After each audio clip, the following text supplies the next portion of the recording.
بسم اللہ الرحمن الرحیم۔ محترم ناظرین، السلام علیکم۔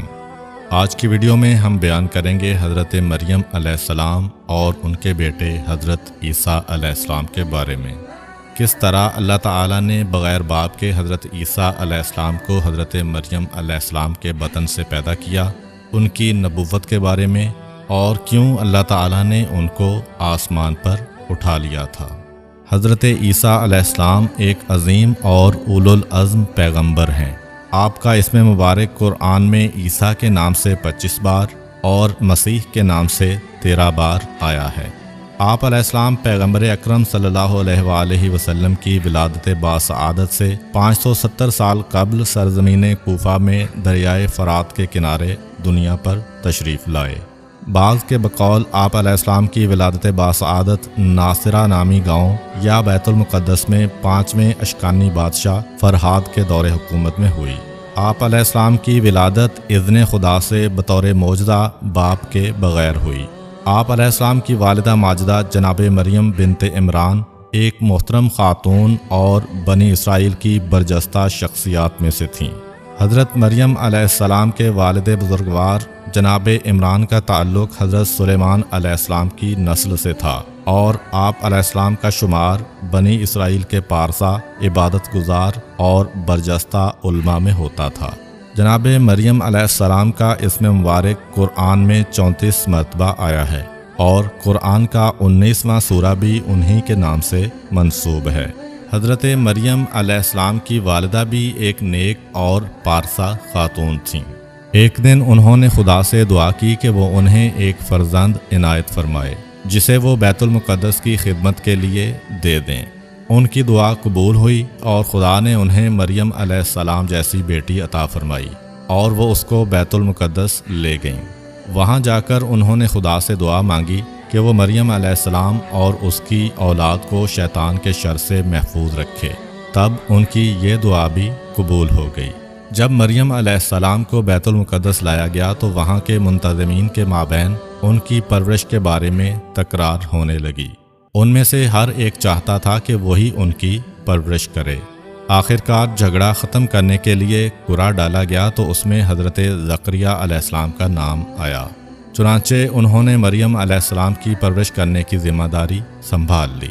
جب مریم علیہ السلام سن تمیز کو پہنچیں تو حضرت زکریا علیہ السلام نے ان کے لیے بیت المقدس میں ایک حجرہ مخصوص کر دیا جہاں وہ عبادت خدا میں مشغول رہتے ہیں۔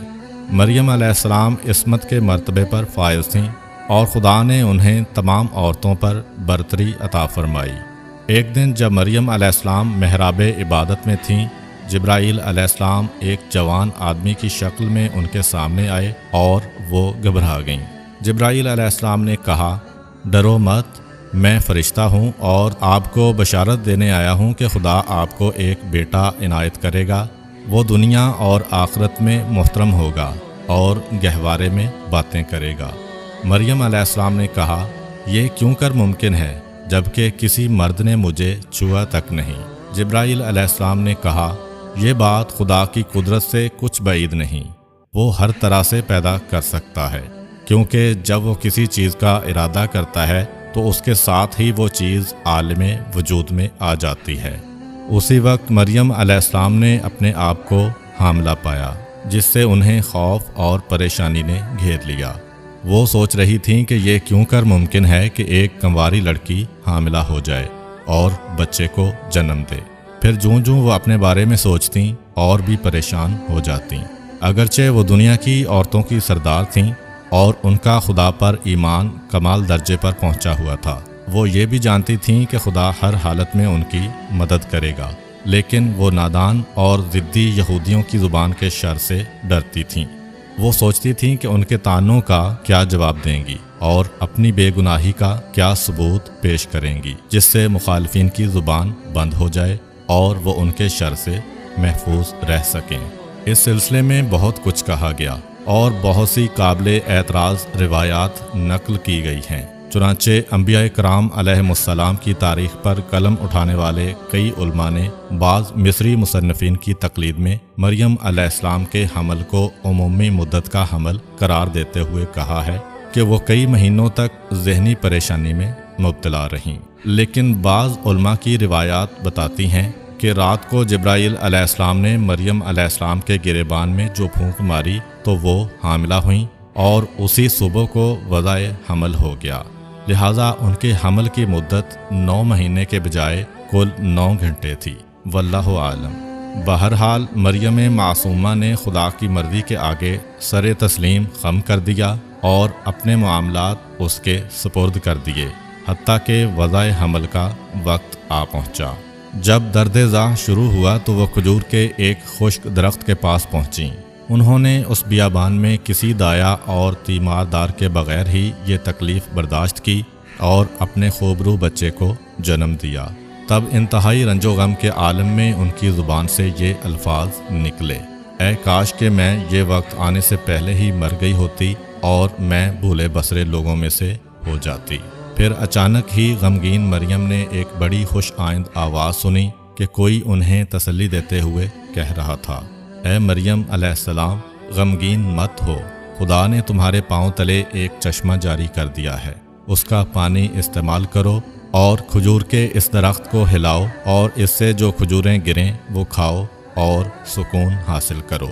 اگرچہ ان الفاظ سے پریشان خاطر مریم علیہ السلام کو خاصی تسلی ہوئی، لیکن پھر بھی وہ لوگوں کے طعن و تشنیع کا تصور کر کے دل ہی دل میں ڈر رہی تھیں۔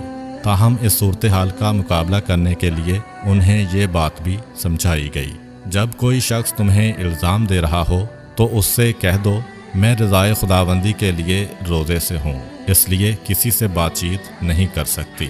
اس کے بعد مریم علیہ السلام نے اپنے پیارے بیٹے کو سینے سے لگایا اور بیت المقدس آ گئیں، لیکن ابھی وہ وہاں پہنچی ہی تھیں کہ یہودیوں نے انہیں گھیر لیا۔ وہ انہیں ناروا کلمات کہنے اور طرح طرح کی تہمتیں لگا کر پریشان کرنے لگے۔ چنانچہ یہودیوں نے ان کو توہین آمیز لفظوں کے ساتھ مخاطب کیا اور کہا، اے مریم، تو نے یہ کیا گل کھلایا ہے؟ تیری ماں تو بدکار اور غیروں سے رغبت رکھنے والی نہیں، اور تیرا باپ بھی ناجائز اور برے کاموں سے پرہیز رکھتا ہے۔ پھر تجھے کیا ہو گیا کہ تو نے ان کے طور طریقے چھوڑ دیے اور شوہر کے بغیر ہی ایک بچے کو جنم دیا ہے؟ اس پر پاک مریم علیہ السلام نے اپنے نوزائیدہ بچے کی جانب اشارہ کیا، جس سے مراد یہ تھی کہ جو پوچھنا ہے اسی سے پوچھو۔ وہ لوگ کہنے لگے، ہم اس بچے سے کیسے بات کریں کہ جو ابھی گہوارے میں ہے اور کچھ کہنے کی قابلیت نہیں رکھتا؟ اس وقت خدا کی قدرت سے بچے نے بولنا شروع کیا، چنانچہ اس نے اپنی بزرگی اور بلند مرتبے کا ذکر کیا اور کہا، میں خدا کا بندہ ہوں، اس نے مجھ پر مہربانی فرمائی اور مجھے اپنا پیغمبر قرار دیا ہے۔ اس نے مجھے بابرکت اور مبارک بنایا اور جب تک زندہ رہوں مجھے نماز پڑھنے، زکوٰۃ دینے اور اپنی ماں کے ساتھ اچھا سلوک کرنے کی تاکید کی ہے۔ جب ان الفاظ کے ساتھ حضرت عیسیٰ علیہ السلام نے اپنا تعارف کرایا تو انہوں نے مریم علیہ السلام کی پاکیزگی بھی ثابت کر دی، کیونکہ ایسا غیر معمولی طور پر پیدا ہونے والا بچہ بجائے خود ایک بہت بڑا معجزہ تھا، جو ایک پاک اور پارسا ماں کے علاوہ کسی دوسری عورت سے جنم نہیں لے سکتا تھا۔ نیز جس خدا نے اسے گہوارے ہی میں بات کرنے کی قوت عطا کی، اس کے لیے اسے بغیر باپ کے پیدا کرنا بھی کوئی بڑی بات نہ تھی۔ تاہم اس واضح شہادت کے باوجود بھی یہودی اپنے خیال پر قائم رہے اور یہ روشن نشانی دیکھ کر بھی نازیبا باتیں کہنے سے باز نہ آئے اور اپنی جہالت اور ضد پر اڑے رہے۔ لیکن کچھ ایسے نیک تینت لوگ بھی تھے کہ جنہیں یہ عظیم معجزہ دیکھ کر اس بات میں کوئی شک نہ رہا کہ یہ نومولود خدا کی بڑی نشانیوں میں سے ایک نشانی ہے اور مریم علیہ السلام پاک و منزہ اور ہر قسم کی لغزش سے بری ہیں۔ ایسے میں جب سرزمین مشرق کے ستارہ شناسوں کو مسیح علیہ السلام کی ولادت کی خبر لگی تو وہ ان کی زیارت کرنے بیت المقدس آئے اور ان کے لیے تحفے لائے۔ انہی دنوں یہودیوں کے بادشاہ ہیرودس کو حضرت عیسیٰ علیہ السلام کے پیدا ہونے کی خبر پہنچی تو وہ ڈر گیا کہ ایسا نہ ہو کہ اس کی سلطنت میں کوئی خلل واقع ہو جائے، لہٰذا اس نے آپ کو قتل کرنے کا ارادہ کر لیا۔ لیکن مریم علیہ السلام نے جو ہی خطرہ محسوس کیا وہ حضرت عیسیٰ علیہ السلام کو لے کر مصر چلی گئیں۔ وہاں وہ ان کی پرورش کرتی رہیں حتیٰ کہ وہ 30 سال کے ہو گئے اور خدا نے ان پر انجیل اتاری۔ پھر وہ بیت المقدس تشریف لائے اور یہودیوں کو دین حق کی طرف بلایا۔ پھر 3 سال تک انہیں وعظ و نصیحت کرتے اور انجیل کے احکام سناتے رہے۔ چونکہ وہ ایک اولو العزم پیغمبر تھے، اس لیے انہوں نے خدائے تعالیٰ کے اذن سے بڑے بڑے معجزے دکھائے، جن میں سے مردوں کو زندہ کرنا، نابیناؤں کو بینا کرنا اور کوڑیوں کو شفا دینا زیادہ مشہور ہیں۔ یہ معجزے دیکھ کر چند یہودی آپ پر ایمان لے آئے، لیکن اکثر آپ کے دشمن ہو گئے اور انہوں نے آپ کو قتل کر دینے کی ٹھانی۔ جو لوگ حضرت عیسیٰ علیہ السلام پر ایمان لائے تھے، آپ نے ان میں سے 12 اشخاص کا انتخاب کیا جنہیں حواری کہا جاتا ہے۔ وہ ہر وقت آپ کے ساتھ رہتے اور آپ سے تعلیم حاصل کرتے تھے، چنانچہ آپ انہیں انجیل کی تبلیغ کرنے کے بارے میں تاکید فرماتے تھے۔ یہود کے دنیا پرست علماء کا خیال تھا کہ حق اور حقیقت کے اس ستارے کے آگے ان کا جھوٹ ماند پڑ جائے گا، ان کی بالادستی ختم ہو جائے گی اور صدقہ و نظر کی رقمیں نہیں ملیں گی اور وہ تہی دست اور محتاج ہو جائیں گے۔ مطلب یہ کہ خدا کے پیغمبر اور آسمانی کتاب کی آمد سے ان کے لیے سادہ لوح لوگوں سے مال حاصل کرنا ممکن نہ رہے گا۔ لہٰذا انہوں نے فیصلہ کیا کہ خدا کے روشن کیے ہوئے اس چراغ کو بجھا دیں اور پھر پورے سکون کے ساتھ دنیا کے مزے لوٹیں۔ پس انہوں نے حضرت عیسیٰ علیہ السلام کے خلاف محاذ قائم کر لیا اور اعلانیہ ان کی تکذیب کرنے لگے۔ چنانچہ انہوں نے آپ کے معجزوں کو جادو اور شعبدہ قرار دیا اور ہٹ درمی سے کام لیتے ہوئے اپنی گمراہی پر اڑ گئے۔ تاہم حضرت عیسیٰ علیہ السلام اپنے مخالفین کے سامنے ایک آہنی دیوار کی طرح جمے رہے اور دین کے حقائق نشر کرنے میں مشغول رہے۔ انہوں نے اپنی مدد اور حفاظت کے لیے خدائے تعالیٰ کی ذات اقدس کو کافی سمجھا اور دشمنوں کی یلغار سے ہرگز ہراساں نہ ہوئے، بلکہ جہاں کہیں لوگوں کا اجتماع ہوتا آپ وہاں تشریف لے جاتے اور ان کو انجیل کے احکام بتاتے۔ آپ زائرین کے بیت المقدس میں آنے کے مواقع سے بھی پورا فائدہ اٹھاتے اور ان کے اجتماعات میں جا کر لوگوں کی رہنمائی فرماتے تھے۔ اس طرح بہت سے افراد ان کے یار و انصار کی صف میں شامل ہو گئے۔ اگرچہ یہ صورتحال دیکھ کر یہودیوں کے دلوں میں دشمنی کی آگ اور بھی بھڑکتی تھی، لیکن وہ خدائے تعالیٰ کی رضا اور تائید کے مقابلے میں کچھ نہ کر سکتے تھے۔ انہوں نے خدا کے نور کو بجھانے کی ہر ممکن کوشش کی، لیکن خدا کا نور پوری آب و تاب کے ساتھ چمکتا ہے، خواہ کافروں کو یہ چیز ناگوار ہی گزرے۔ انبیاء کرام کا طریقہ رہا ہے کہ وہ مشکلات پر صبر کرتے اور مخالفین کے انکار، اظہار رسانی اور تمسخر کے مقابلے میں ثابت قدم رہتے تھے۔ وہ اپنے فریضہ ہدایت کو انجام دینے سے دستبردار نہیں ہوتے تھے، بلکہ پوری استقامت کے ساتھ رسالت کے کام کو تکمیل کے مرحلے تک پہنچاتے تھے۔ اسی طرح حضرت عیسیٰ علیہ السلام بھی اپنے حواریوں سمیت رسالت کی انجام دہی اور انجیل کی تبلیغ میں ہر طرح کی تکالیف اٹھاتے ہوئے شہروں اور قصبوں میں خالص توحید اور شریعت کے احکام کی اشاعت میں مشغول ہو گئے۔ وہ چند دن تک کسی ایک آبادی میں دین کی تبلیغ کرتے اور پھر کسی اور جگہ چلے جاتے۔ یوں آپ بے علم لوگوں کو خدائے واحد پر ایمان لانے، نیز قیامت اور جنت و دوزخ پر اعتقاد کی دعوت دیتے۔ ان کے دلوں میں انسانی اخلاق کو راسخ کرتے اور اپنے وعظ و نصیحت کے ذریعے سے معاشرے سے گناہوں کا میل دور کرتے تھے۔ چونکہ انسان کے لیے لازم ہے کہ وہ ایک نیک ساتھی کی مدد کرے، اس کے وجود کو غنیمت شمار کرے، سیکھنے کی باتیں اس سے سیکھے اور اپنے ذہن کو تقویت پہنچانے کے لیے اس سے مدد طلب کرے، خصوصاً جب کہ وہ ساتھی حضرت عیسیٰ علیہ السلام کی طرح کا ایک جلیل القدر نبی ہو کہ جو پاکیزگی، بڑائی اور روحانی کمالات، اخلاق اور اوصاف حمیدہ کے سرچشمہ تھے۔ شاید یہی وجہ تھی کہ ایک دفعہ آپ علیہ السلام کے حواریوں نے اپنے ایمان و یقین کو تقویت پہنچانے اور اپنی عقل و بصیرت کے نور کو بڑھانے کے لیے حضرت عیسیٰ علیہ السلام سے خواہش کی کہ وہ خدائے واحد کی نشانیوں میں سے ایک نشانی دکھا کر انہیں علم الیقین سے عین الیقین کے مقام پر لائیں اور پروردگار عالم کی قدرت کے آثار دکھا کر ان کی دانش کو کمال کے درجے پر پہنچا دیں۔ تاہم انہوں نے آپ علیہ السلام سے یہ درخواست نامناسب لفظوں میں کی اور یوں بولے: اے عیسیٰ ابن مریم علیہ السلام، کیا آپ کا خدا اتنی قدرت نہیں رکھتا کہ ہمارے لیے کھانا بھیجے؟ حضرت عیسیٰ علیہ السلام نے فرمایا اگر تم ایمان لے آئے ہو تو ایسی بات کہنے سے ڈرو۔ حواریوں نے جواب دیا ہمارا اصل مطلب یہ ہے کہ ہم آسمانی غذا کھائیں اور وہ ہمارے دلوں کے اطمینان کا موجب بن جائے، ہم آپ کے وعدوں کی سچائی کو جان لیں اور ان پر گواہ رہیں۔ اس موقع پر حضرت عیسیٰ علیہ السلام نے بارگاہ خداوندی میں دعا کی، اے پروردگار ہمارے لیے آسمان سے کھانا بھیج دے جو ہمارے لیے سرور اور مسرت کا موجب ہو، جس سے ہمارے پہلے اور پچھلے سبھی خوش ہو جائیں۔ وہ تیری جانب سے ایک نشانی ہو اور تو بہترین روزی دینے والا ہے۔ خدا تعالیٰ نے حضرت عیسیٰ علیہ السلام کی دعا قبول کی اور فرمایا میں تمہارے لیے ایک خوان بھیج رہا ہوں، لیکن جان لو کہ یہ خوان بھیجے جانے اور یہ نشانی دیکھنے کے بعد اگر تم میں سے کوئی شخص کافر ہو جائے تو میں اسے ایسا عذاب دوں گا کہ اہل عالم میں سے کسی اور کو نہ دوں گا۔ چنانچہ خدا تعالیٰ نے ان کے لیے آسمان سے کھانا بھیجا اور پھر وہ سبھی اس عظیم نعمت سے بہرہ مند ہوئے۔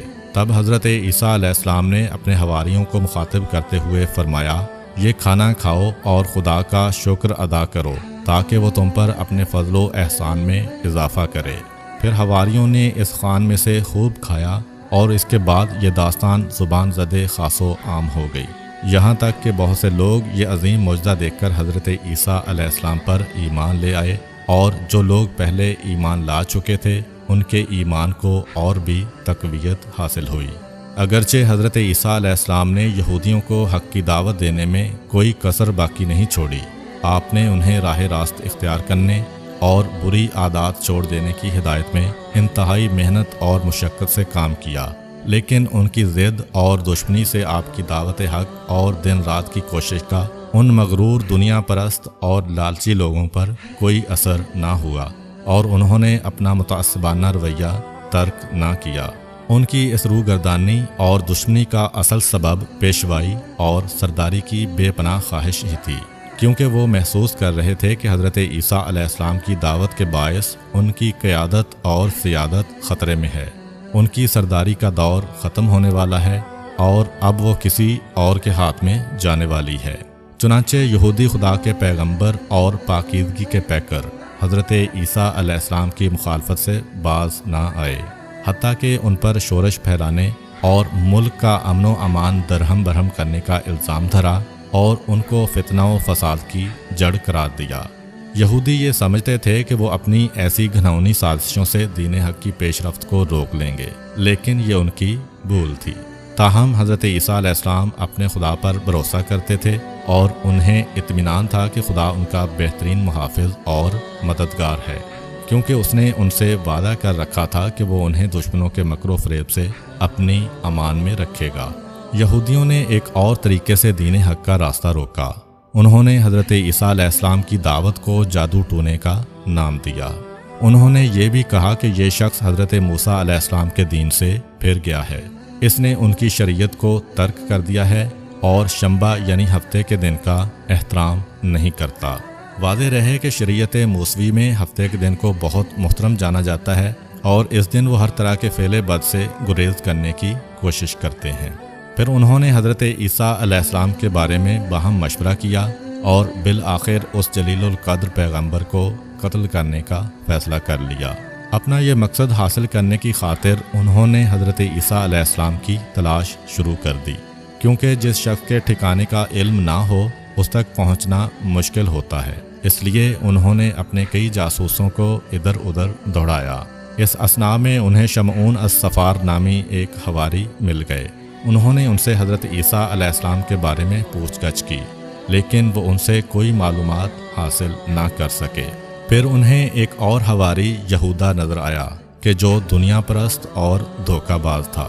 جب یہودیوں نے اس سے حضرت عیسیٰ علیہ السلام کے بارے میں پوچھا تو اس نے اپنے محسن اور استاد کے دشمنوں کو ان کا ٹھکانہ بتا دیا۔ چنانچہ حضرت عیسیٰ علیہ السلام ایک غار میں اپنے پروردگار سے راز و نیاز میں مشغول تھے کہ یہودیوں نے انہیں پکڑ لیا اور سولی پر لٹکانے کے لیے لے گئے۔ وہ یہ سمجھ رہے تھے کہ انہوں نے اپنا مقصد حاصل کر لیا ہے اور ان کی پریشانیاں ختم ہو گئی ہیں، تاہم یہ ان کی بھول تھی۔ خدا کی قدرت انسان کی تدبیر سے کہیں بڑھ کر ہے، کیونکہ جب وہ کسی کام کا ارادہ کرتا ہے تو اس کے ساتھ ہی وہ کام انجام پا جاتا ہے اور اس میں کوئی رکاوٹ پیش نہیں آ سکتی۔ پھر عیسیٰ علیہ السلام تو خدا کی ایک بہت بڑی نشانی تھے اور ان کی ولادت غیر معمولی طور پر ہوئی تھی، لہٰذا یہ لازم تھا کہ ان کی زندگی بھی عام لوگوں سے مختلف ہوتی۔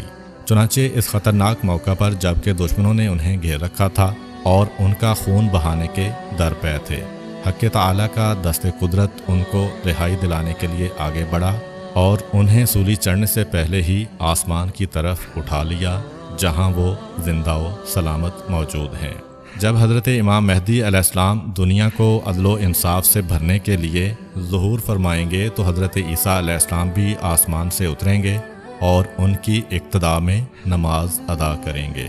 جس وقت حضرت عیسیٰ علیہ السلام کو آسمان پر اٹھایا گیا اس وقت ان کی عمر 33 سال تھی۔ اس واقعہ کا دوسرا پہلو یہ ہے کہ ایک انتقام لینے والا ہاتھ موجود ہے، اس لیے ضروری ہے کہ جلد یا بدیر مجرموں کو ان کے کیے کی سزا ملے گی۔ چنانچہ جس غدار شخص یہودا نے چند ٹکوں کی خاطر حضرت عیسیٰ علیہ السلام کو گرفتار کرایا تھا، اس کی شکل حضرت عیسیٰ علیہ السلام سے ملتی تھی، اس لیے حضرت عیسیٰ علیہ السلام کی جگہ اس کو سولی پر لٹکا دیا گیا۔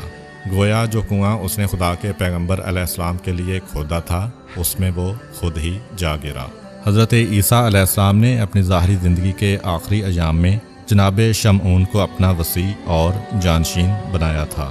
حضرت یحییٰ علیہ السلام نے آپ علیہ السلام کی تصدیق کی اور آپ علیہ السلام کی شریعت کے مبلغ بنے۔ آپ کی شریعت پیغمبر اسلام صلی اللہ علیہ وآلہ وسلم کی بعثت تک 610 سال جاری رہی۔ اب بھی دنیا میں حضرت مسیح علیہ السلام کی شریعت کے پیروں کی تعداد سب سے زیادہ ہے۔ آپ کے پیرووں کو مسیحی یا عیسائی کہا جاتا ہے۔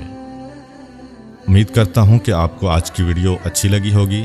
اگر آپ کو ہماری ویڈیو اچھی لگی ہے تو ویڈیو کو لائک کریں اور مزید اس طرح کی ویڈیوز دیکھنے کے لیے ہمارا چینل سبسکرائب کر لیں۔ ملتے ہیں نیکسٹ ویڈیو میں، اجازت دیجیے، اللہ حافظ۔